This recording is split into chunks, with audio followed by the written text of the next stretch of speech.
Madam, আপনি এইখানে? আপনার আগমনে ধন্য এই ভূমি। আশেপাশের লোকগুলো ড্যাব ড্যাব করে তুর্য আর জিদনির দিকে তাকিয়ে আছে, মনে হচ্ছে সিনেমা চলছে। জিদনি কথা না বাড়িয়ে শুধু বলল। তুর্য জিদনির পেছনে পেছনে গেল। কৌতূহলী লোক চক্ষু থেকে আড়াল হয়ে বলল, এই ছেলেটাকে মেরেছেন কেন? এগুলো কোন ধরনের ভদ্রতা মানুষের গায়ে হাত তোলা? সময় থাকতে ভালো হয়ে যান। বউ তো দেখছি শাসন করছে। বউ, খুব বউ বউ ভাব নিচ্ছ। ধন্য আমি, ধন্য। চুপ, একদম চুপ। আপনি একটা মানুষকে অযথা মারবেন কেন? সবকিছুতে বউ বউ ভাব খুঁজতে আসছে। জেদনি, আমি অযথা মারিনি। রাস্তাঘাটে মেয়েদের দেখলে শিশু বাজায়, ওর বিরুদ্ধে অনেক অভিযোগ আছে। ও মাই গড, আপনি কত ভালো। আপনার বিরুদ্ধে অভিযোগগুলোর কি হবে? জেদনি, আমি ভালো না, একদম খারাপ। কিন্তু আমি কি কখনো তোমার রাস্তাঘাটে ডিস্টার্ব করেছি? মানে আমার বিরুদ্ধে অভিযোগ তো তোমরা থানায় পেশ করে মামলা বসাবা। তোমরা সিঙ্গাপুর থেকে সুস্থ হয়ে ফিরলেই সেই মামলা বসাবা, সে আমি জানি। জিদনি নিজের এখন কান ধরে উঠবস করতে ইচ্ছা করছে। কেন এখানে আসতে গেল তুর্যের সাথে কথা বলতে? কেমন আনইজি ফিল হচ্ছে। জিদনি কিছু না বলেই হাঁটতে শুরু করলো। তুর্য পথ আটকে দাঁড়ালো। যাচ্ছ কোথায়? আরে কথা শেষ করে তো যাবা, এবার হুটহাট চলে যাও কেন? কিসের কথা? কোনো কথা নেই। যে ছেলেটা অপরাধ করেছে, হুদাই মারিনি। এ ব্যাপারে আমি আপনাকে কিছু বলেছি নাকি? বলতেই তো এসেছো, থাক তর্কে না যাই। হসপিটালে যাচ্ছ? হুম। চলো তোমায় পৌঁছে দিয়ে আসি। অনেকদিন পর বাইক নিয়ে বের হলাম। মাথা খারাপ আপনার? আমি আপনার বাইকে যাব? তো কি রূপকের বাইকে যাবা? মুহূর্তে জিদনির মুখ ফ্যাকাশে হয়ে গেল। তুর্য আবার বলল, সরি ঝালমুড়ি, সরি। আর বলবো না রূপকের কথা, এই যে কান ধরলাম। এই বলেই তুর্য জিদনির কান ধরলো। জিদনি রেগে গিয়ে বলল। রাস্তার ভেতরে সব কি শুরু করেছেন? তুর্য হেসে জিদনির কান ছেড়ে দিল। বলল, তুমি ঝালমুড়ি থেকে আস্তে আস্তে রসগোল্লা হচ্ছ। ধুর, গেলাম। তুর্য জিদনির হাত চেপে ধরলো। বললাম না আমার বাইকে যাবে। আরে রাস্তার ভেতরে সব কি শুরু করেছেন? হাত ছাড়ুন। ওকে ওকে, হাত ছেড়ে দিলাম। চলো। আমি হসপিটালে যাচ্ছি, মা দেখলে খারাপ হবে। আমি তোমায় হসপিটালে একটু দূরে নামিয়ে দেবো। না, আমি যাব না, প্লিজ জোর করবেন না। আচ্ছা জেনি, তুমি এমন কেন বলো তো? কালকে রাতে মাথায় কত ব্যথা পেয়েছি, রক্ত পড়লো, অথচ একটু জিজ্ঞাসাও করছো না। জিদনি জিজ্ঞেস করবে করবে বলেও করেনি। জিজ্ঞেস করলেই তুর্য বলবে, আমার এত কেয়ার করো, খোঁজ নেও, ব্লা ব্লা ব্লা। তুর্যের এসব কথা জিদনিকে অস্বস্তিতে ফেলে দেয়। জিদনি বলল। আপনার এত কেয়ার করতে হবে কেন? কে আমি আপনার? তুর্য হেসে বলল, তাই তো, কথা না বাড়িয়ে চলো।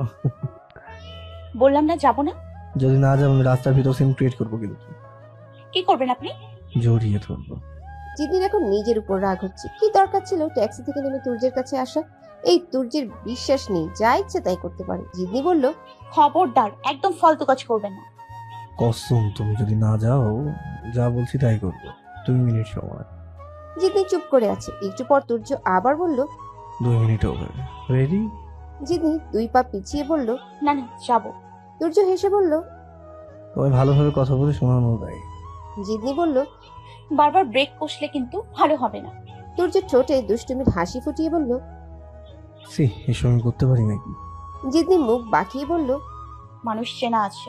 তুর্য বাইক স্টার্ট করলো। জিদনি মনে মনে খুব ভয় পাচ্ছে, বাসার কেউ যদি দেখে ফেলে। তুর্য বলল, মনে হচ্ছে আমরা প্রেম করছি। নতুন প্রেমিকা তুমি। এমন প্রেম আগে করলে আমার এত কষ্ট করা লাগলো? জিদনি রাগান্বিত কণ্ঠে বলল। আপনার মতো মানুষের সাথে আমি প্রেম করব, তাই না?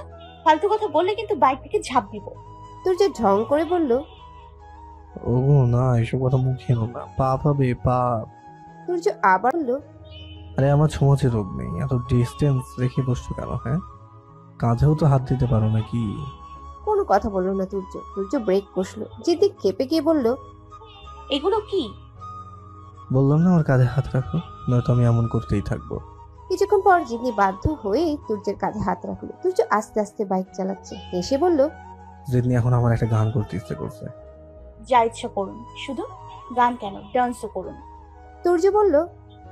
এই পথ যদি না শেষ হয়, তবে কেমন হতো তুমি বল তুই। জিদনি ফিক করে হেসে দিল। তুর্যও হাসলো। কিছুক্ষণ পর জিদনি বলল। আর যেতে হবে না। উফ, এত আস্তে বাইক চালালাম, তাও তাড়াতাড়ি এসে বললাম। জিদনি বাইক থেকে নেমে বলল। ভাড়া কত? তুর্য ভ্রু কুচকে বলল। কি? আরে বাইক ভাড়া কত? তুর্য বুঝতে পারলো জিদনি ওকে খেপাচ্ছে। জিদনি ব্যাগ খুলে টাকা বের করছে। তুর্য আচমকা জিদনির হাত থেকে ব্যাগটা ছো মেরে নিয়ে গেল। তুর্য হেসে বলল, অনেক টাকা, আমার 1 মাস চলে যাবে। জিদনি হতভম্ব হয়ে তাকিয়ে আছে। তুর্য বলল, রূপক যদি তোমায় কোনো রকম ডিস্টার্ব করে আমায় বলবা, আর রাতের মতো ঠাস ঠাস করে জ্বর দেবো, ঠিক আছে? তুর্য বাইক নিয়ে চলে গেল। বলল, আমায় ভাড়া দেবো তাই না? ব্যাগে নিয়ে গেলাম। মেয়ে মানুষের হঠাৎ বুদ্ধি, কি সুন্দর বানিয়ে মিথ্যা বলছো। আর তোমার বাবা ফিরে আসলে রূপকের সাথে তোমার বিয়ে দেবে তাই না? এতই সহজ। আমায় ডিভোর্স দিবা? তোমায় আগে খুন করবো, তারপর নিজে মরবো। জিদনি ভয় শেষ হয়ে যাচ্ছে আর তুর্য মেসেজ করেই যাচ্ছে। আর এই ছেলের মনে কি ভয় নেই? জিদনি জড়সড় হয়ে টেবিলের কাছে বসে খাতায় আনমনে আঁকছে। জিদনির মা আবার শুয়ে পড়লো। জিদনি বুঝতে পারছে না মা কেন একটু পরপর সজাগ হয়ে যাচ্ছে। ঘুমাতে আসছে, ঘুমাবে। ঘুম ঘুম চোখে জিদনির মা আবার বলল, জিদনি, তোর মোবাইলটা দে, তোর বাবার কাছে ফোন দেব। জিদনি নার্ভাস হয়ে বলল, আমার ফোনে ব্যালেন্স আমার রুম থেকে আমার মোবাইলটা নিয়ে আয় তাহলে। নেই, আমি পারবো না। জিদনির মা ভ্রু কুচকে বলল, পারবি না মানে? জিদনি কখনো মা বাবার উপর না বলেনি বা কথার অবাধ্য হয়নি, কিন্তু আজকাল বেপরোয়া হয়ে যাচ্ছে সবকিছুতে। জিদনির কাছ থেকে কোনো উত্তর না পেয়ে জিদনির মা খাট থেকে নেমে মোবাইল আনতে রুমে গেল। জিদনি জোরে একটা শ্বাস ফেলে দরজার চিটকিনি লাগিয়ে দিল। তুর্য তাড়াতাড়ি খাটের নিচ থেকে বের হলো। ঘেমে একাকার হয়ে গেছে তুর্য। চাপা কণ্ঠে বলল, ভাবছি আমারও ইঁদুরের মতো খাটের নিচে পড়ে থাকতে হবে। জিদনি উদ্গ্রীব হয়ে বলল, আপনার কি আক্কেল নেই? এখানে দাঁড়িয়ে আছেন। দাঁড়িয়ে থাকবো না তো কি, বসে থাকবো? সবসময় ফজলামি করার এনার্জি কোথায় পান আপনি? তাড়াতাড়ি চলে যান। তুর্য জিদনিকে আচমকা জড়িয়ে ধরে কপালে চুমু খেয়ে বলল, এই তো যাচ্ছি। আমার ডিভোর্স দেওয়ার কথা ভুলেও ভেবো না, সব শেষ করে দেবো। এই বলে বেরিয়ে গেল তুর্য। জিদনি বারায় দাঁড়িয়ে তুর্যের চলে যাওয়া দেখছে। জিদনি, কোথায় তুই? মায়ের কণ্ঠ শুনে রুমে আসে জিদনি। এই তো বারান্দায় ছিলাম। মায়ের সাথে বসে মায়ের কথা শুনছে জিদনি। এখন কিছুই ভালো লাগছে না, সবকিছু এলোমেলো মনে হচ্ছে। এর শেষ কি হবে? দেখতে দেখতে 15টা দিন কেটে গেল। তুর্যের পাগলামি বেড়েই চলেছে। জিদি ভেবেই পাচ্ছে না কি করবে। তুর্যকে নাও করতে পারছে না, ফিরিয়ে দিতেও পারছে না। আজকে দেশে ফিরবে জিদনির বাবা। এখন মোটামুটি সুস্থ প্রায়, ধীরে ধীরে সম্পূর্ণ সুস্থ হয়ে যাবে, কিন্তু সময় লাগবে। জিদনির মনে আনন্দের জোয়ার বয়ে যাচ্ছে। বাবা তো এখন সুস্থ। অনেকদিন পর মনটা ফুরফুরে লাগছে জিদনির। জিদনির সব আত্মীয় স্বজনরা আবার এসেছে। জিদনি ওর বাবাকে দেখেই জড়িয়ে ধরে কেঁদে দিল। জিদনির বাবা মুচকি হেসে জিদনির মাথায় হাত বুলিয়ে দিল। চিন্তা ভাবনার অনেকটাই অবসান ঘটেছে জিদনির। বাড়িতে আনন্দের জোয়ার বয়ে যাচ্ছে। অনেকদিন পর সবাই মন খুলে হাসছে। পরিবারের একটা মানুষের অসুস্থতা পুরো পরিবারকে তছনছ করে দিতে পারে। রাতে সবাই মিলে বসে গল্প করছে। অনেকদিন পরে গল্পের আসর। মায়ের মুখে হাসি, বাবার মুখে হাসি, ব্যাস আর কি চাই। জিদনির মোবাইলে রিং বেজে উঠল। তুর্যের ফোন। ফোন রিসিভ করতেই ওপাশ থেকে বলল, তোমার বাবা এখন সুস্থ, মেয়ে ফিরে পেয়েছে। তবুও মামলা করার খুব বেশি প্রয়োজন ছিল। জিদনি বিস্ময়ের সুরে বলল, মানে? মানে তুমি ভালো করেই জানো। সত্যি আমি কিছু জানি না। কিসের মামলা? জিদনি ভেবে পাচ্ছে না। বাবা তো দুপুরে বাড়িতে ফিরলো, আর এখন রাত। মামলা করলো কখন? জিদনি, তোমায় খালু ডাকছে। রূপকের কথা শুনে কান থেকে ফোন নামিয়ে ফেললো জিদনি। রূপক আবার বলল, কি হয়েছে? থমকে গেলে কেন? কার সাথে ফোনে কথা বলছিলে? জিদনি কোনো উত্তর না দিয়ে বাবার কাছে গেল। তুর্য কিসের মামলার কথা বলছে? জিদনির মাথা ঘোরাচ্ছে। জিদনির ফুপু, খালা, মামা, চাচা সবাই সেখানে বসা। জিদনির বাবা বলল, রূপকের সাথে বিয়েতে তোর কোনো আপত্তি আছে? জিদনির মুখ চুপসে গেল, মাথা নিচু করে ফ্লোরের দিকে তাকিয়ে আছে। জিদনির মা বলল, কি রে, কথা বলছিস না কেন? বাবা মায়ের মুখের উপর না বলার অভ্যাস নেই, কিন্তু এখন কি বলবে? জিদনির বাবা আবার বলল, চুপ করে থাকলে কি চলবে? চুপ থাকা তো সম্মতির লক্ষণ। জিদনি মনে সাহস সঞ্চয় করে বলল, আব্বু, আমি আসলে এখন এসবের জন্য প্রস্তুত না। আর হাজার হোক ডিভোর্স তো আগে হতে হবে। ডিভোর্স নিয়ে তোকে ভাবতে হবে না, আর এখানে প্রস্তুতির কিছুই নেই। রূপকের মা বলল, তোকে জোর করে বিয়ে করেছে, এখানে ডিভোর্সের কি আছে? জিদনি চুপ করে আসে, কারো কথার কোনো উত্তর দিচ্ছে না। বাবার কাছে কি একবার জিজ্ঞেস করবে মামলার কথা? দ্বিধা দ্বন্দ্বে ভুগছে জিদনি। জিদনির বাবা আবার বলল, এখানে জিদনির মত না থাকার কিছুই নেই, তবুও আমার দায়িত্ব, আমি জিজ্ঞেস করে নিয়েছি। রাতে না খেয়েই শুয়ে পড়লো জিদনি। রূপকের সাথে বিয়ের কথা ভাবলেই তুর্যের জন্য বুকের ভিতর মোচড় দিয়ে উঠে। বাবা মাকে কি বলবে? জিদনি তুর্যের কাছে ফোন দিল। তুর্যের ফোন অফ। জিদনির চিন্তা আরো বেড়ে গেল। কিসের মামলা? কি বলছে তুর্য? ধুর, কিছুই বুঝতে পারছে না জিদনি। অনেকবার তুর্যের ট্রাই করছে কিন্তু ফোন অফ। তুর্যের ফোন অফ কেন থাকবে? এত প্যারা নিতে পারছে না জিদনি। দুই চোখ গড়িয়ে পানি পড়ছে। জীবনের অনেক বড় সিদ্ধান্ত নিতে হবে। সারা রাত ঘুম হয়নি জিদনি। একটু পরপর অকারণে ঘুম ভেঙে গেছে। বারবার মনে পড়ছে তুর্যের কথা। হাজারবার বারণ করা সত্ত্বেও তুর্য বেহার মতো ফোন দিত। শূন্যতা অনুভব করছে জিদনি। তুর্যের জন্য শূন্যতা। তুর্যের জন্য শূন্যতা এতদিন অনুভব করেনি, কারণ তুর্য যে সবসময় পাশে ছিল, তাই মানুষটার গুরুত্ব বুঝতে পারেনি তার জন্য শূন্যতা। এভাবেই রাতটা কেটে গেল। বাইরে এখনো আবছা অন্ধকার। সকাল হচ্ছে কেবল। জিদনি গিয়ে বারান্দায় দাঁড়ালো। কৌতূহলী মনে আশেপাশে উকিঝুঁকি মেরে দেখছে তুর্যকে দেখা যায় কিনা। মাঝে মাঝে বারান্দায় আসলেই তুর্যের দেখা মিলত। তুর্য মামলার কথা বলেছে। তুর্যকে কি পুলিশ ধরেছে নাকি কোনো বিপদ হলো? নানা রকম প্রশ্ন ঘুরপাক খাচ্ছে জিদনির মাথায়। তুর্য এভাবে যোগাযোগ অফ করে রেখেছে, এই ফাঁকে যদি রূপকের সাথে বিয়ে হয়ে যায়, পরিবারের মানুষকে না বলবে কিভাবে ভাবতে পারছে না জিদনি। বারান্দা থেকে জিদনি সোজা ওর মায়ের রুমে গেল। মা কেবল ফজরের নামাজ পড়ে উঠল। কিরে, তুই এত সকালে? চোখ ফুলে আছে, লাল দেখাচ্ছে। সারা রাত কি ঘুমোসনি? জিদনি গম্ভীর সুরে বলল, ঘুমিয়েছি। কেমন যেন অস্বাভাবিক লাগছে তোকে। রাতে চুলগুলো বেনি করে ঘুমাসনি? কেমন এলোমেলো উস্কো হয়ে আছে চুল। আমায় নিয়ে এত ভাবতে হবে না। কি হয়েছে তোর বলতো? কি হবে আর আমার? আম্মু, আমি সোজা কথা বলি। তোমরা জানো তোমাদের মুখের উপর আমি না করতে পারি না। এর মানে এই না এই সুযোগটা তোমরা কাজে লাগিয়ে আমার ইচ্ছার বিরুদ্ধে কাজ করবা। জিদনির মা ভ্রু কুঁচকে বলল, কি বলতে চাস? সোজাসুজি বল। আমি রূপককে বিয়ে করতে পারবো না। তুমি বাবাকে বলো। ফালতু ন্যাকামো কথা কম বল। তোর জন্য কি এখন রাজকুমার আনতে হবে? রাজকুমার হোক আর ভিখারি হোক, বাট রূপক না। আর আমার ডিভোর্স হয়নি এখনো। বিয়ে যেভাবেই হোক। এক নিঃশ্বাসে কথাগুলো বলে রুম থেকে বেরিয়ে গেল জিদনি। মাকে কিছু বলার সুযোগ দিল না। তুর্যের ফোন এখনো বন্ধ। কেমন অস্থিরতা কাজ করছে জিদনির। একবার তুর্যের খোঁজ নিলে ক্ষতি কি তাতে? বাসায় বসে তো আর খোঁজ নেওয়া সম্ভব না। জিদনি ৭-৫ না ভেবে রওনা হলো। উদ্দেশ্য তুর্যের সন্ধান মেলানো। জিদনি কি করতে যাচ্ছে তা জিদনি নিজেও জানে না। শুধু এই মুহূর্তে তুর্যের সন্ধান মেলাতে হবে, এটাই মাথায় কাজ করছে। রেডি হয়ে বাসা থেকে বের হওয়ার সময় মায়ের সাথে দেখা হয়ে গেল। সবার চোখ ফাঁকি দিয়ে যেতে পারলে ভালো হতো। দেখা যখন হয়ে যাচ্ছে তখন আর কি করার। জিদনির মা কিছু বলার আগেই জিদনি স্বাভাবিক কণ্ঠে বলল, আমি একটু শপিং এ যাচ্ছি। জিদনির মা চমকে গিয়ে বলল, শপিং এ যাচ্ছিস মানে? আমি শপিং এ যেতে পারি না? না, তোর বাসা থেকে বের হওয়ারই দরকার নেই। যা লাগে বল, আমি নিজে গিয়ে এনে দিব। মায়ের এমন আচরণে বিরক্ত হচ্ছে জিদনি। মায়ের কথা কেয়ার না করে পাশ কাটিয়ে চলে যাচ্ছে। সবকিছুতে বিরক্তি কাজ করে, কারো কথা শুনতে ইচ্ছা হয় না। যেদিন এরকম আচরণে জিদনির মা কিছু অবাক হয়ে গেল। জিদনি বোধ হয় বিয়েতে রাজি না, ওর ইচ্ছের বিরুদ্ধে। জিদনির মায়ের কথা শেষ না হতেই থামিয়ে দিল জিদনির বাবা। বলল, সবসময় সন্তানের মত অনুযায়ী কাজ করা যায় না। আমরা যেটা করতে যাচ্ছি এমন তো নয় যে সেটা ওর জন্য খারাপ। আর বিয়ে এখানে হবে, ওর মতো থাকুক আর না থাকুক। বিয়ের পর সব ঠিক হয়ে যাবে। আর বিয়ের কাজটা যত দ্রুত সম্ভব সেরে ফেলা ভালো। ঘরোয়াভাবে কালকে বিয়েটা হয়ে গেলে কেমন হয়? পরে না হয় বড়সড় আয়োজন করব। জিদনির মা কিছুক্ষণ চুপ থেকে বলল, এইভাবে হুঠাৎ বিয়ে? তাছাড়া ওদের তো ডিভোর্সও হয়নি। ডিভোর্সের কথা শুনে চেঁচিয়ে উঠল জিদনির বাবা। জোর করে জিদনিকে দিয়ে কবুল বলিয়েছি, সিগনেচার দেওয়া হয়েছে। সেখানে ডিভোর্সটা কি জরুরি? না, ব্যাপারটা কেমন জানি বেমানান লাগে। এ ব্যাপারে আর কোনো কথা বলো না। কালকে বিয়ে হবে, এ পর্যন্তই। আর তুর্য এখন পুলিশের তাড়ার উপরে আছে, কোনো ঝামেলা করার সুযোগ নেই। জিদনির মা আর কোনো কথা বলল না। হাঁটতে হাঁটতে জিদনি তুর্যের বাড়ির কাছে চলে গেল। এভাবে তুর্যের বাসায় যাওয়া কি ঠিক হবে? কেউ বা কি বলবে?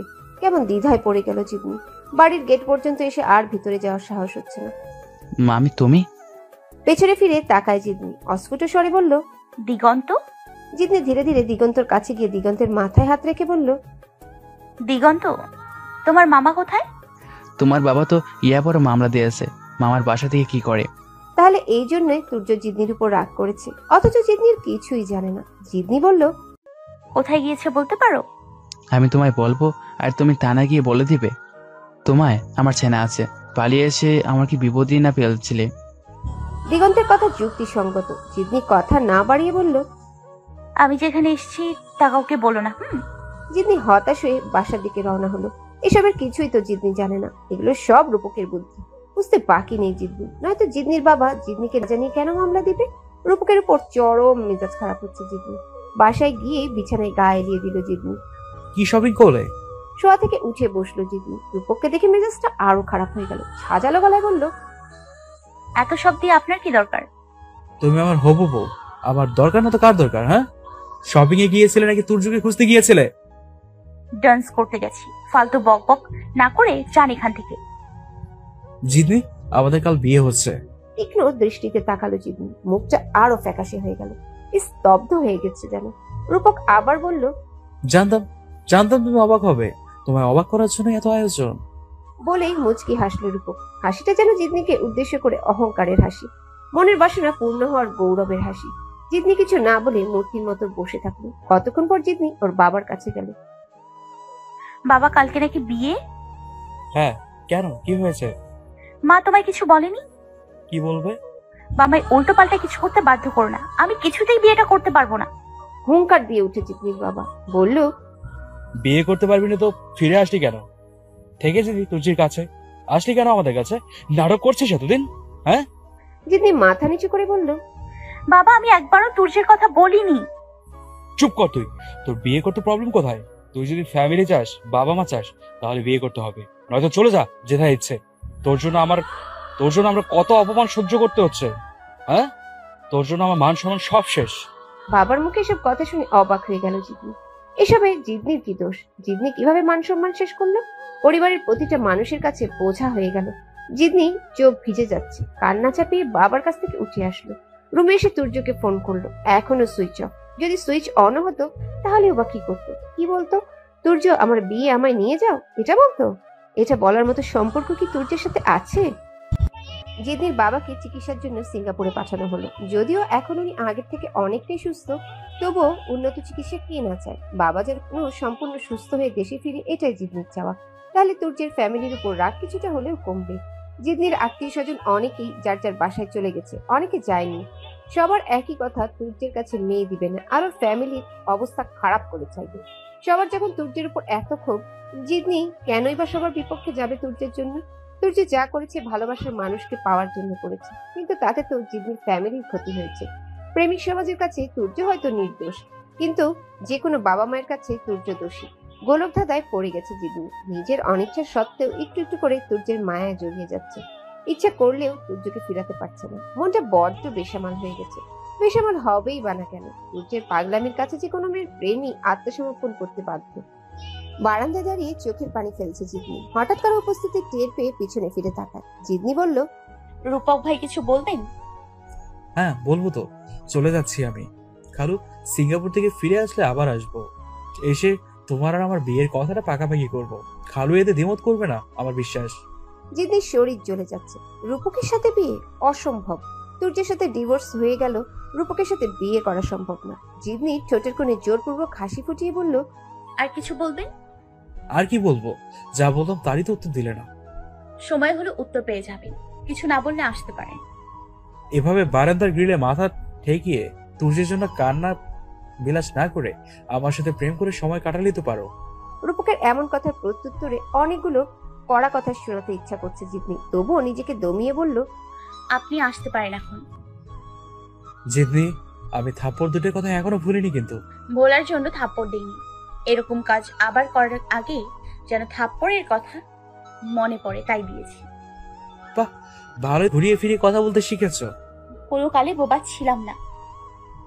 বোবা না থাকলেও এত কথা তো বলতে না। রূপকের কথা অসহ্য লাগছে জিদ্নি। ইভেন কথার উত্তরও দিতে ইচ্ছা করছে না। জিদ্নি কথা না বাড়িয়ে রুমে চলে গেল।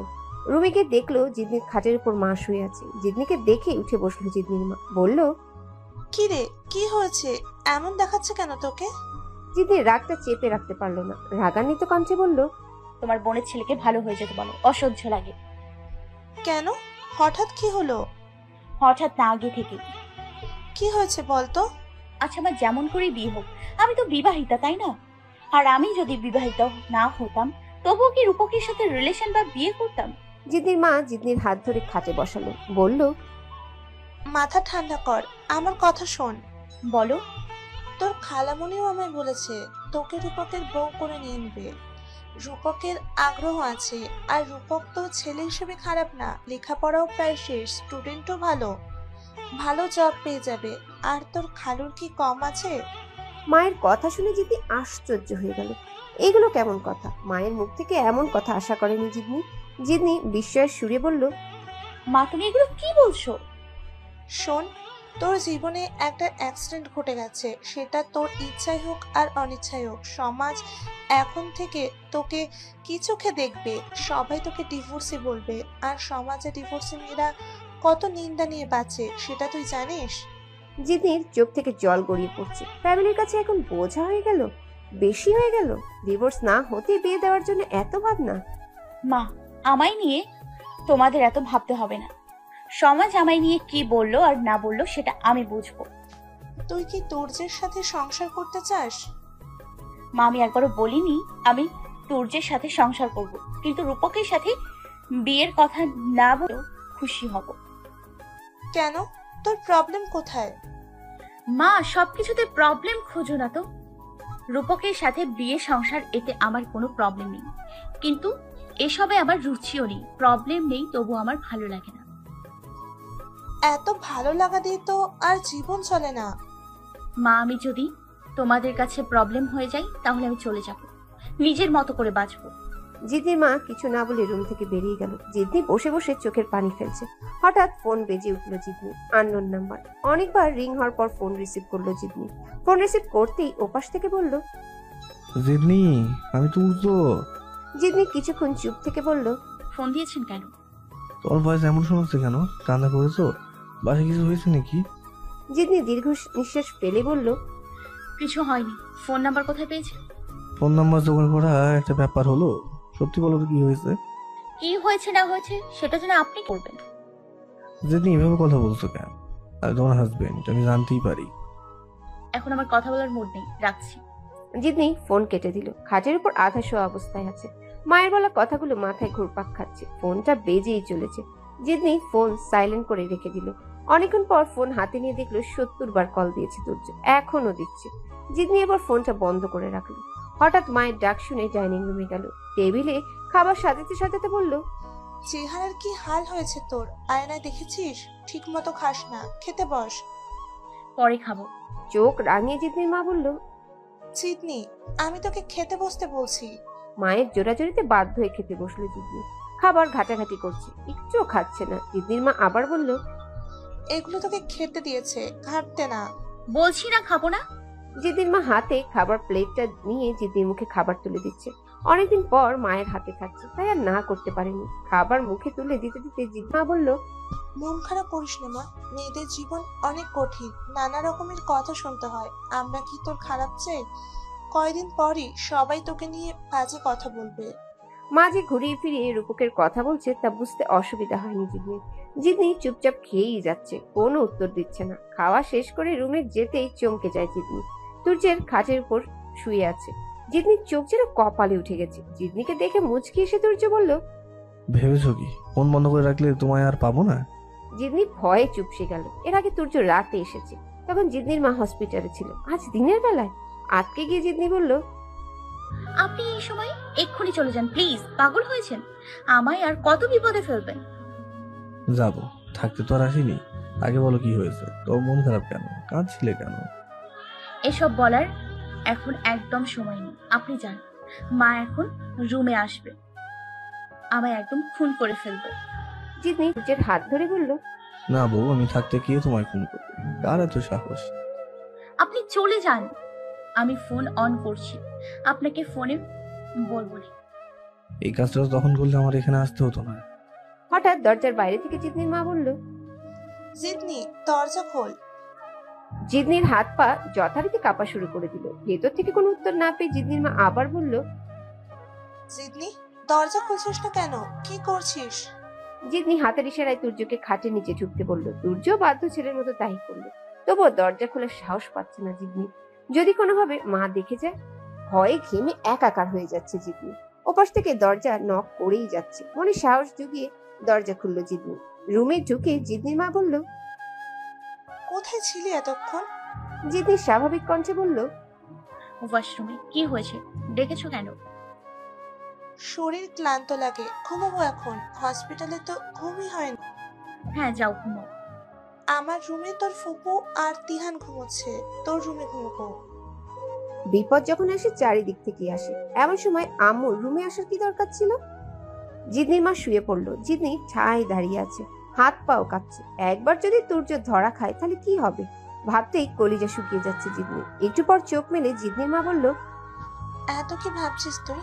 তোর বাবা আসলে সব ঠিক হয়ে যাবে, তোর এত ভাবতে হবে না। মা কিসের কথা বলছে মাথায় ঢুকছে না জিদনির। আনমনে বলল, কি ঠিক হবে? কি আবার, তুর্যের সাথে তোর ডিভোর্স হয়ে যাবে, রূপকের সাথে বিয়েটাও হয়ে যাবে। মা সবকিছু কি এতই সহজ? সব সহজ না, কিন্তু আমি যা বলেছি তা সহজ। জিদনির ফোনের মেসেজ টোন বেজে উঠলো। আচমকা চোখ পড়লো স্ক্রিনে। তুর্যের মেসেজ। তোমাদের খাটের নিচে ইঁদুর পড়ে আছে, ওয়াক থু গন্ধ, আমার বমি আসছে, আমি কিন্তু বের হয়ে যাব এখন এখান থেকে। খাটের নিচে ইঁদুর পচলে জিদনি কি গন্ধ পেত না? আজাইরা কথা। জিদনির এখন তুর্যের উপর মেজাজ খারাপ হচ্ছে। তুর্যের জন্য আজাইরা বিপদে পড়লো। তুর্য আবারও মেসেজ করলো। কিছু তো একটা করো, নয়তো কিন্তু আমি এখান থেকে বের হয়ে যাব। জিদনির মেজাজটা চট করে খারাপ হয়ে গেল। চিৎকার দিতে ইচ্ছা করছে। রাগটা দমিয়ে মেসেজে রিপ্লাই করলো। আম্মু যদি এখন আপনাকে এখানে দেখে তাহলে কি হবে বল? আমাকে বিপদে না ফেললে ভালো লাগে না আপনার, তাই না? চুপচাপ খাটের নিচে থাকুন। শুধু ইঁদুর কেন, কুত্তা পচে থাকলেও ওখানেই থাকতে হবে। ছি জিদনি, এইভাবে বলো না, বাঁচাও আমায়, আমি বাড়ি যাব। শাশুড়ি আমাকে 2 মিনিটের জন্য রুমের বাইরে দাও। আমি কিভাবে আম্মুকে বাইরে নিয়ে যাব? আজ হোক ইঁদুরের সাথে আপনি বেঁচে থাকেন, আমার কিছু যায় আসে না। মেসেজটা সেন্ড করতে গিয়ে জিদনি দেখলো ফোনের ব্যালেন্স শেষ। আরে কপাল। জিদনি এবার কাগজে লিখে খাটের নিচে ছুঁড়ে ফেললো। তুর্য বলল, বাহ, মাথায় তো সেই বুদ্ধি। টাকা শেষ হওয়ার পরে কাগজে লিখছো? আমার বউ এত কিপটামি করলে চলে? আমার মতো উদার মনের হও। জিদনির মা উঠে বসলো। জিদনি থমকে গেল। ভয় মিশ্রিত কণ্ঠে বলল, ঘুম শেষ আম্মু? তুই কি লিখছিস আর খাটের নিচে ছুঁড়ে ফেলছিস? জিদনি কিছুক্ষণ ভেবে চট করে বলল, অনেক দিন লিখি না, হাতের লেখা পচা হচ্ছে, তাই ছিঁড়ে ফেলে দিচ্ছি। তুর্য মেসেজ করলো, মা প্লিজ বাবাকে একটু বোঝাও। তোমরা যদি এভাবে জোর করো আমি সুইসাইড করব। জিদনির মা গম্ভীর কণ্ঠে বলল, তুই কি চাস তোর বাবা আবার অসুস্থ হয়ে যাক, বেঁচে না থাকুক? আমি এরকম কিছু চাই না, বিয়েও না। তুই বিয়ের জন্য রাজি না হলে এরকম কিছুই হবে। হাতের কাছের গ্লাসটা ফ্লোরে ছুঁড়ে ফেলে রাগের বহিঃপ্রকাশ করলো জিদনি। রূপকের উপর রাগ, তার উপর তুর্যের খোঁজ নেই, সব মিলিয়ে নাজেহাল অবস্থা। রুমে ঢুকে দরজা বন্ধ করে দিল জিদনি। একে রুমের সবকিছু ভাঙতে লাগলো। ড্রেসিং টেবিলের আয়নাটা ভাঙার আওয়াজ গিয়ে পৌঁছলো জিদনির বাবার কানে। কতক্ষণ কান খাড়া করে বুঝতে চেষ্টা করলো শব্দটা কোথা থেকে আসছে আর কিসের শব্দ। জিদনির মায়ের বুঝতে বাকি নেই জিদনির রুম তছনছ করছে। তোমার মেয়ে পাগলামি শুরু করেছে, বিয়েতে রাজি হচ্ছে না। ওর রাজি হওয়ায় আর না হয় তেমন কিছুই এসে যায় না। ও যদি ফ্যামিলি চায় তাহলে বিয়েতে রাজি হতে হবে। এই বলেই আবার খবরের কাগজে মন দিল জিদনির বাবা। জিদনির মা পাশে বসে আছে। রুমের সব ভাঙা শেষে ক্লান্ত হয়ে বসে রইল জিদনি। মোবাইলটা ভাঙতে গিয়েও তুর্যের কথা ভেবে রাগটা সংযত করলো। নিজের চুল ছিঁড়ছে জিদনি, সব রাগ যেন চুলের উপর। তুর্য যদি এই সময় পাশে থাকতো তাহলে ভরসা পেত জিদনি। জিদনি কি চাচ্ছে তা নিজেও জানে না। ফ্লোরে বসে আছে জিদনি, ভাবছে তুর্যের সাথে কাটানো দিনগুলোর কথা। দুপুর গড়িয়ে বিকাল হয়ে গেল, হাতে আছে একটা রাত, তারপর বিয়ে। নিরাশ হয়ে গেল জিদনি। বিয়েটা হয়তো আর ঠেকানো গেল না। ছোটখাটো অনুষ্ঠানের মাধ্যমে বিয়েটা হচ্ছে, আত্মীয় স্বজন ছাড়া বাইরের কেউই জানা। সারাদিনে তুর্যের ফোনে যেন কতবার ট্রাই করেছে তার সঠিক হিসাব নেই। উপায় না পেয়ে জিদনি রূপকের নাম্বার ডায়াল করলো। জিদনির ফোন পেয়ে রূপক যথারীতি অবাক হয়ে গেল। তুমি আমার নম্বরে ফোন করেছো? বিশ্বাস করতে পারছি না আমি। জিদনি এসব কথা ক্লিয়ার না করে বলল, রূপক ভাই, আমি বিয়েটা করতে পারবো না। দেখেন আমি এখনো বিবাহিতা। সেদিনের বিহেভিয়ারের জন্য আমি সরি। প্লিজ আপনি বিয়েটা ভেঙে দেন। জিদনির কথা শুনে ফিক করে হেসে দিল রূপক। বলল, জিদনি, ছোট বাচ্চাদের মতো কথা বলো না।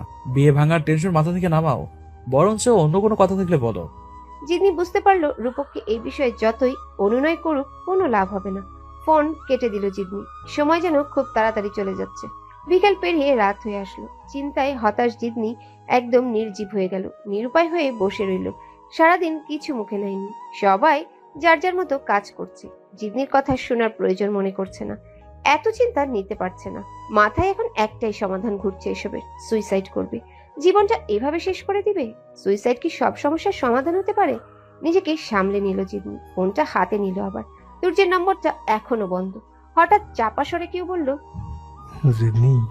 চমকে উঠে জিদনি। জানালার পাশে তুর্য। নিজের চোখে বিশ্বাস করতে পারছে না জিদনি। দৌড়ে গিয়ে দরজা খুলে দিল। বিস্ময় কাটিয়ে বলল, আপনি? কেন, অন্য কাউকে আশা করেছিলে নাকি? জিদনি কথা না বাড়িয়ে রুমের দরজা জানালা সব বন্ধ করে দিল। তুর্য খাটে বসলো। খুব বেশি ক্লান্ত দেখাচ্ছে তুর্যকে। পুলিশে তাড়া খেয়ে আসলাম, তোমার উপর খুব বেশি ক্ষোভ আমার। তোমার সামনে আসার কোনো ইচ্ছা ছিল না। শুনলাম কাল নাকি তোমার বিয়ে। শেষবারের মতো দেখতে আসলাম তোমায়, আমার বউয়ের বিয়ে। বলেই হাসলো তুর্য। হাসিটা সুখের নয়, কষ্টের। চোখ ছলছল করছে তুর্যের। বলল, আমার খোঁজ নিতে গিয়েছিলে নাকি? আমি কোথায় আছি সেটা জেনে পুলিশকে বলার জন্য? এত অভিনয় কিভাবে করো জিদনি? আমি কি এতই খারাপ ছিলাম? জিদনি বুঝতে পারলো তুর্য কেন যোগাযোগ অফ করে রেখেছে। জিদনি নিচু স্বরে বলল, আমি বিয়েতে রাজি না, আর মামলার কিছুই জানি না আমি। What the jokes Jidni. আবারও হাসলো তুর্য। জিদনির কথা তুর্য বিশ্বাস করবে না, জিদনি সেটা বুঝতে পেরেছে। জিদনি বলল, আপনার সাথে আমার কিছু কথা আছে। হ্যাঁ বলো। ভালোবাসা কি, ভালোবাসার অনুভূতিটা কেমন, সবটাই অজানা ছিল আমার। হুট করে আপনি আমায় জোর করে তুলে নিয়ে বিয়ে করেন অন্য কারোর জন্য। সেদিন বউ সেজেছিলাম আমি। পরিবারের মান সম্মান সবকিছু ভেবে আমি আপনাকে মেনে নিতে পারিনি, সহ্য করতে পারতাম না। আপনার সব পাগলামি তুচ্ছ মনে হতো। বন্দি অবস্থায় দম বন্ধ হয়ে আসছিল আমার। কখনো কখনো আপনার প্রতি ভালো লাগা কাজ করতো, কিন্তু সবকিছু ভেবে আবার রাগ হতো। একদিন আপনি আপনার বাবার সাথে কথা বলছিলেন, আমি জানালার পাশে দাঁড়িয়ে সবটা শুনছিলাম। তখন জানতে পারি আমি আব্বু স্টক করেছে। বাঁচবে কিনা সন্দেহ। তখন আর আমি ঠিক থাকতে পারলাম না। পালিয়ে যাওয়ার চেষ্টা করি, কিন্তু রাস্তা চিনি না, তাই মিথ্যে বললাম যে আমি পাহাড়িদের হাতে ধর্ষিত হয়েছি। সবটাই ছিল নাটক। আমি অবাক হয়েছিলাম ধর্ষণের কথা জেনেও আপনি আমায় আরো বেশি ভালোবেসেছেন। তারপর আপনার বাসা থেকে পালিয়ে বাসায় এসে পড়লাম। এত অপমানিত হওয়ার পর আপনি আমায় ভালোবেসেছেন, পা জড়িয়ে ধরে ভালোবাসার জন্য অনুনয় করেছেন, রূপকের মার খেয়েছেন, সব অপমান সহ্য করেছেন। আপনার এই পাগলামিগুলোর জন্য আমি আপনাকে ভালোবেসে ফেলি। এ পর্যন্ত বলেই থামলো জিদনি। লম্বা শ্বাস ফেলে আবারও বলতে শুরু করলো, এখন যদি সবার কথা মতো রূপককে বিয়ে না করি, তাহলে আমার ফ্যামিলি ছাড়তে হবে। এই বিষয়ে বাবাকে কিছু বলতে পারি না। আমি চাই না বাবা অসুস্থ হোক আবার। সবার কথা ভেবে আমি আমার ভালোবাসা বিসর্জন দিলাম। চলে যান আপনি। তীক্ষ্ণ দৃষ্টিতে জিদনির দিকে তাকিয়ে আছে তুর্য। বলল, চলে যাবো আমি? কেঁদে ফেলে জিদনি। কি বলবে বুঝতে পারছে না। তুর্য আবার বলল, জিদনি আমি জানতে চাচ্ছি, আমি কি চলে যাব? জিদনি কাঁদতেই থাকে। তুর্য আবার বলল, জিদনি কান্না থামাও, তুমি বলো আমি চলে যাব। কাঁদতে কাঁদতে হেঁচকে উঠে গেল জিদনি। কোনো কথাই বলছে না। এখন কান্না ছাড়া উপায় বা কোথায়? তুর্য জিদনির মাথায় হাত রাখলো। বলল, খেদো না, আমি চলে যাচ্ছি, সুখে থাকো। আর শোনো, তোমার বাবা মা অন্যায় করেছে। বিয়ের সময় শর্ত ছিল 5 বছর পর ছাড়া ডিভোর্স সম্ভব না। ডিভোর্স ছাড়াই বিয়ে দিচ্ছে। তুমি যখন বিয়েতে রাজি, তাই আমি আর এটা নিয়ে ঝামেলা করবো না। কান্না চেপে কোনো রকম ভাবে জিদনি বলল, আপনি বলুন আমি কি করব? কতক্ষণ জিদনির দিকে তাকিয়ে থেকে তুর্য বলল, জিদনি এত কথা বলো তো, সত্যি কি আমি তোমার যোগ্য ছিলাম না? আমার ভালোবাসা এতই তুচ্ছ ছিল? ভালোবাসা তো অন্ধ হয়। ধর্ম, জাত, উঁচু নিচু, ফ্যামিলির বাধা বিপত্তি অতিক্রম করে অনিশ্চয়তার মুখে প্রিয়জনের হাত ধরে চলে যায়। আমি প্রতি তোমার কেমন ভালোবাসা জিদনি, বুঝাওয়ার পর থেকে তো তোমায়ই ভালোবেসেছি। তুর্যের চোখ থেকে জল গড়িয়ে পড়ছে। বুক ফেটে যাচ্ছে কষ্টে। কষ্টটা জিদনি অনুভব করতে পারছে, কিন্তু জিদনি তো নিরুপায়। তুর্য চোখে জল মুছে আবার বলল, তুমি তো অন্যজনের স্ত্রী হবে, সব অধিকার তোমার উপর তার থাকবে। তুমিও তাকে একসময় ভালোবাসলে, শুধু অনাদৃত হয়ে থাকবে আমার ভালোবাসাটুকুই। অন্যজনের জন্য কাল বউ সাজবে তুমি, তো জনমের অধ্যায়টা কাল থেকে সমাপ্তি করবে তোমার জীবন থেকে। জিদনি, তুমি এরা মুক্ত, তুমি স্বাধীন জিদনি। বলেই পাগলের মতো কাঁদতে থাকলো তুর্য। জিদনির কষ্টে পাথর হয়ে গেছে যেন। তুর্যের বলা প্রতিটা কথা বুকের ভিতরে আঘাত করছে, যেন ধারালো ছুরির আঘাত। কথা বলার ভাষা হারিয়ে ফেলেছে। তুর্যের হাত ধরে সব ভাবনা চিন্তা বাদ দিয়ে পালিয়ে যেতে ইচ্ছা করছে। তুর্য কান্না থামাতে পারছে না। জিদনির দিকে তাকিয়ে আবার বলল, জিদনি তুমি আসবে, আমার কাছে তোমার আসতেই হবে। আমার লাশ দেখার জন্য একবার হলেও আসতে হবে। এই বলেই বারান্দা দিয়েই বেরিয়ে পড়ল তুর্য। সাদা কাপড়ে মোড়ানো তুর্যের লাশ, চারিদিকে আত্মীয় স্বজনের আহাজারি। পরিবেশটা কেমন জানি ভারী হয়ে উঠছে আর্তনাতে। ঘুম থেকে দরপড়িয়ে উঠে বসে জিদনি। কি বাজে স্বপ্ন দেখলো এটা! কলিজার পানি শুকিয়ে যথারীতি ঘেমে একাকার হয়ে গেছে জিদনি। শরীর কাঁপছে, বসে থাকতে পারছে না। তুর্যের কিছু হলো না তো? ভয়ে উঠে দাঁড়ানোর মতো শক্তি হারিয়ে ফেলেছে জিদনি। আজকে রূপকের সাথে জিদনির বিয়ে। ঘুমের ঘরে সব ভুলেই গিয়েছিল জিদনি। ঘুম কষ্ট ভুলানোর একটা সহজ মাধ্যম। যতই কষ্টে থাকুক একজন মানুষ, ঘুমের ভিতর থাকলে না থাকে চিন্তা, না থাকে ভাবনা। ঘুম ভাঙতেই আবার বুকের মাঝে মোচড় দিয়ে ওঠে। তুর্যের বলা শেষ কথাটা এখনো জিদনির কানে ভাসছে। রাতে তুর্য চলে যাওয়ার পর সারা রাত কেঁদেই কাটিয়েছে জিদনি। পরিবারের কথা ভেবে সবটা মিনিয়েছে, নিজেকে মানিয়েছে ঠিকই, কিন্তু মনটা মানাতে পারেনি। মন মানানো কি এতই সহজ? সহজ হলে কেউ হতাশা, নিরাশা, প্রিয়জন হারানোর বেদনায় আত্মহত্যার পথ বেছে নিত না। শেষ রাতে ফ্লোরে ঘুমিয়ে পড়েছিল জিদনি। বাজে স্বপ্ন দেখে ঘুমটা ভেঙে গেল। আচ্ছা, জীবন তো একটাই, এক জীবনের অপূর্ণ কাজগুলো পূর্ণ করার সুযোগ তো কখনো হয় না। ক্ষণস্থায়ী জীবনটায় সবচেয়ে মূল্যবান জিনিস ভালোবাসাটাকেই ফ্যামিলির জন্য ত্যাগ করতে হচ্ছে জিদনি। অথচ একবার ত্যাগ করলে আর কখনো ভালোবাসা ফিরে পাওয়া যাবে না। বাস্তবতার মুখে পড়ে জীবন তো লাশ হয়ে অন্যজনের সংসার করতে হবে। এভাবে কত মেয়েরাই তো বেঁচে আছে। তুর্যের ফোন অফ। জিদনির টেনশন আরো বেড়ে গেল। নিজেকে পাগল পাগল লাগছে জিদনির কাছে। আম্মু কোথায়? রান্নাঘরে।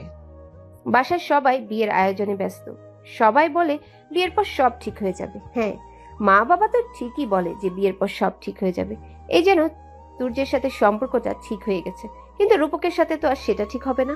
জিদনি দৌড়ে ওর মায়ের রুমে গেল। মা রুমে নেই। ইহানের কাছে জিজ্ঞাসা করলো। বিকেলের দিকে বিয়ে হওয়ার কথা, এখন সকাল, অনেক সময় হাতে আছে। জিদনি দৌড়ে রান্নাঘরে গিয়ে ওর মায়ের পা জড়িয়ে ধরে কেঁদে দিল। জিদনির মা জিদনির কাণ্ড দেখে স্তব্ধ হয়ে তাকিয়ে আছে। কি হলো হঠাৎ? জিদনি কাঁদতে কাঁদতে বলল, আম্মু বিয়ে বন্ধ করো, আমি বাঁচতে পারবো না, নয়তো আমি তুর্যকে ভালোবাসি। জিদনির মা বিস্ময়ের সুরে বলল, কি বলছিস এসব? জিদনি কাঁদতে কাঁদতে চিৎকার দিয়ে বলল, তুমি শোনো না আমি কি বলছি। আমি বিবাহিতা, আমার হাজবেন্ড আছে, আমার সংসার আছে। তোমরা চাইলেই এভাবে আমার বিয়ে দিতে পারো না। আমি ফ্যামিলি চাই, তুর্যকেও চাই। জিদনির মুখে এসব শুনে বিস্ময়ে ফেটে পড়লো জিদনির মা। কি বলছে জিদনি এসব? বিস্ময়ের জন্য যেন কথা বলতে পারছে না জিদনির মা। শুধু বলল, এখন এসব পাগলামি বাদ দে, সব ঠিক হয়ে গেছে। তোর বাবা জানলে আবার অসুস্থ হয়ে পড়বে। জিদনির কান্না আরো বেড়ে গেল। বলল, বিশ্বাস করো মা, তুর্য অনেক ভালো, আমায় অনেক ভালোবাসে। ওর মতো ভালো মানুষ আমি আর দেখিনি। জিদনির কান্নার শব্দে বাসার সবাই রান্নাঘরে জড়ো হয়। জিদনির পাগলামো দেখে সবার চোখ কপালে উঠে গেছে। জিদনি এখনো মায়ের পা ধরে আছে। জিদনি আবার বলল, তোমরা যদি আমায় জোর করে বিয়ে দাও, কসম করে বললাম আমি পালিয়ে যাব বিয়ের পর। তখন তোমাদের মান সম্মান আরো যাবে। তুর্য অন্যায় করেছে, ওকে তো কম অপমান করনি, মামলা দিয়েছো, এখন জেলে থাকবে। আরো কি চাও তোমরা? জিদনির মা জিদনির গালে কষিয়ে চড় মারলো কয়েকটা। চেঁচিয়ে বলল, তোর বাবা মরতে মরতে বেঁচে গেছে, তুর্যের জন্য এখন তোর এত ভালোবাসা? মা, যা হয়েছে সবটা অ্যাক্সিডেন্ট। আমি ইচ্ছে করে তুর্যকে ভালোবাসিনি, কিন্তু শেষ পর্যন্ত আমি পারিনি। আমায় মাফ করে দাও। বিশ্বাস করো, তুর্য অনেক ভালো। জিদনির মা আর কিছু বলল না। জিদনির বাবা বাসায় নাই। বাসায় থাকলে এতক্ষণে কি হতো কে জানে। কপালে হাত ঠেকিয়ে হতাশ ভঙ্গিতে বসে আছে জিদনির মা। বাসায় থমথমে পরিবেশ বিরাজ করছে। জিদনি রান্নাঘরের ফ্লোরেই বসে আছে। কত চেষ্টা করেছে তুর্যকে ফিরিয়ে দেওয়ার, তুর্যের ভালোবাসায় জড়াতে চায়নি। তবুও কিভাবে জড়িয়ে গেল নিজেও টের পেল না। বেলা 11টার দিকে বাসায় ফিরল জিদনির বাবা। জিদনি এতক্ষণ ওর বাবার আসার অপেক্ষায় ছিল। মনের সাহস সঞ্চয় করলো জিদনি। যা হয় হবে। এক পা দুই পা করে জিদনি ওর বাবার কাছে গেল। জিদনি যা করতে চলেছে সেটা কতটা ভুল বা সঠিক তা এই মুহূর্তে ভাবছে না। এই মুহূর্তে ভাবনা শুধু তুর্যকে নিয়ে। জিদনিকে অস্বাভাবিক লাগছে। জিদনির দিকে এক নজর তাকিয়ে জিদনির বাবা বলল, কি হয়েছে, কিছু বলবি তুই? আব্বু, আমি প্রেগনেন্ট। এই ছোট্ট প্রাণটার জন্য হলেও বিয়েটা বন্ধ করো। আমি এই জন্যই বিয়েতে রাজি হচ্ছিলাম না, আর এটা তোমাদের কাছে বলার সাহসও হচ্ছিল না। তোমরা যদি অ্যাবর্শনের কথা বলো তাই, কিন্তু পরিস্থিতির কারণে আজ বেহায়ার মতো তোমার কাছে এসব বলতে হচ্ছে। জিদনি ওর বাবার পা জড়িয়ে ধরলো। জিদনির বাবা খানিকক্ষণ চুপ থাকলো, তারপর বলল। তুই তুর্যের কাছে যেতে যাস? জিদনি কেঁদে বলল, আমি কি করব আব্বু বলো? আব্বু আমায় মাফ করে দাও, আমি যে নিরুপায়, আমায় ভুল বুঝো না। জিদনির বাবা জিদনির মাথায় হাত বুলিয়ে বলল, আচ্ছা যা, তুই বিয়ে হচ্ছে না, আমাদের কি তোর এতই অমানুষ মনে হয় বাচ্চা অবসান করতে বলবো? জিদনি নিজের কানকে বিশ্বাস করতে পারছে না। তবে বাবা যে অনেক কষ্ট পেয়েছে সেটা জিদনি ভালো করেই বুঝতে পারছে। তুর্য বলেছে ভালোবাসার মানুষের জন্য নাকি সবাই সব করতে পারে। তুর্য জিদনিকে পাওয়ার জন্য কত কি করলো, আর সেই মানুষটার ভালোবাসার প্রতিদান দিতে এইটুকু মিথ্যা বললে কি খুব বেশি ভুল হবে? জিদনি উঠে ওর বাবাকে জড়িয়ে ধরে কেঁদে বলল, আব্বু আমি অন্যায় করে ফেলেছি, আবার কষ্ট দিয়ে ফেলেছি তোমাদের। জিদনির বাবা দীর্ঘশ্বাস ফেলে বলল, তুই চলে যা এখন, আমি রূপকের বাবা মাকে বলবো তুই তুর্যের সাথে পালিয়ে গিয়েছিস। কষ্টে জিদনির বুক ফেটে যাচ্ছে। বাবা অনেক বেশি কষ্ট পেয়েছে কিন্তু প্রকাশ করছে না। নিজেকে এখন খুব বেশি অপরাধী মনে হচ্ছে। জিদনির বাবা আবার বলল, তুই তুর্যের বাসায় যা, আমি থানায় যাচ্ছি, মামলাটা তুলে নিব। তুর্যের ছেলেটা একদম খারাপ নয়, ওর বাপটা বদমাস, ছেলেটা তোকে ভালোবাসে খুব। সবকিছু এত সহজে সমাধান হয়ে যাবে জিদনি বুঝতে পারেনি। বাবা মাকে এমন কষ্ট দিতে চায়নি, কিন্তু কি করার এখন? বাবা মা কষ্ট মনে রাখবে না জিদনির বিশ্বাস। জিদনি বাবাকে আবার জড়িয়ে ধরে বলল, বাবা আমি কি তোমাদের খুব বেশি কষ্ট দিয়ে ফেলেছি? আমায় মাফ করে দেওয়া যায় না? জিদনির বাবা খানিকটা হেসে বলল। যায়। জিদনি তুর্যের বাসার সামনে আসলো। দিগন্ত ক্রিকেট খেলছে বাসার সামনে। জিদনি দূর থেকে দিগন্তকে ডাক দিল। জিদনিকে দেখে দিগন্ত দৌড়ে জিদনির কাছে গেল, মন খারাপ করে বলল, এখন তো আর তোমায় মামি বলা যাবে না। আবার নাকি বিয়ে হয়েছে তোমার? জিদনি এসব কথার উত্তর না দিয়ে বলল, তোমার মামা কোথায়? মামা তো পালিয়ে বেড়াচ্ছে। কালকে রাতে গাড়ির সাথে ধাক্কা খেয়ে রাস্তায় পড়েছিল, এক লোক বাসায় দিয়ে গেল, সে এখনো বেঘুরে ঘুমাচ্ছে। হাঁপ ছেড়ে বাঁচলো জিদনি। একটা স্বস্তির নিঃশ্বাস ফেলল। যাই হোক, তুর্য ঠিক আছে। জিদনি দিগন্তের মাথায় হাত বুলিয়ে বলল, আর কোনো বিয়ে টিয়ে হচ্ছে না আমার, সারা জীবন মামি ডাকতে পারবে। দিগন্ত হা করে তাকিয়ে আছে, ব্যাপারটা বোঝার চেষ্টা করছে। জিদনি দৌড়ে তুর্যের রুমে গেল। সোফায় বসে বই পড়ছিল রাহুল সাহেব। এক নজর আবছার মতো দেখছে জিদনিকে। দিগন্তের দিকে তাকিয়ে বলল, এই মাত্র এখান দিয়ে কে গেল রে? দিগন্ত হেসে বলল, লাইলি আসছে, লাইলি মজন ভালোবাসা সারা দিয়ে। রাহুল সাহেব ভ্রু কুচকে বলল, কি? রাহুল সাহেব সোফা ছেড়ে উঠে তুর্যের রুমের দিকে রওনা হলে দিগন্ত হাত টেনে ধরে বলল, বুড়ে কাটাস আঙ্কেল নেই, তোমরা কোথায় যাচ্ছ? ছেলে আর ছেলের বউয়ের রুমে এভাবে হুটহাট যেতে নেই। ভ্যাবাচাকা খেয়ে দাঁড়িয়ে রইল রাহুল সাহেব। বলল, কি আবল তাবল বকছিস? একটু ওয়েট করো, তারপর বুঝাবো আবল তাবল নাকি সত্যি। রুমে ঢুকে জিদনি দেখলো তুর্য ঘুমাচ্ছে। চুল এলোমেলো হয়ে আছে, নাক মুখ ফুলে গেছে। জিদনি 7-5 না ভেবে তুর্যকে জড়িয়ে ধরে। রাতে দেখা স্বপ্নের কথা ভেবে আরো শক্ত করে জড়িয়ে ধরে। তুর্যের ঠোঁটে ঠোঁট ছোঁয়াতে চোখ মেলে তাকায় তুর্য। জিদনিতে লজ্জা পাওয়ার কথা, কিন্তু জিদনি নেশা ভরা চোখে তাকিয়ে আছে। তুর্য নিজের চোখকে বিশ্বাস করতে পারছে না। সবকিছু স্বপ্ন স্বপ্ন মনে হচ্ছে। তুর্য নিজের গায়ে চিমটি কেটে দেখলো যা ঘটছে তা সত্যি কিনা। জিদনির মুখে সবটা শুনে হাঁ করে তাকিয়ে আছে সূর্য। কত বছরের কাঙ্ক্ষিত মুহূর্ত এটা। আজ তুর্যের মতো সুখী তৃতীয় কেউ নেই। জিদনির চিবুকে চুমু খেয়ে বলল, এত প্রেম একদিন কোথায় ছিল বাবা, জিদনিও প্রেম শিখে গেছে। তুর্য খোঁচা দিতে ছাড়লো না। জিদনি সেটা ভালো করেই বুঝলো। জিদনি তুর্যের গায়ে এলোপাথারি কিল ঘুষি দিতে দিতে বলল, খোটা দেয়া হচ্ছে?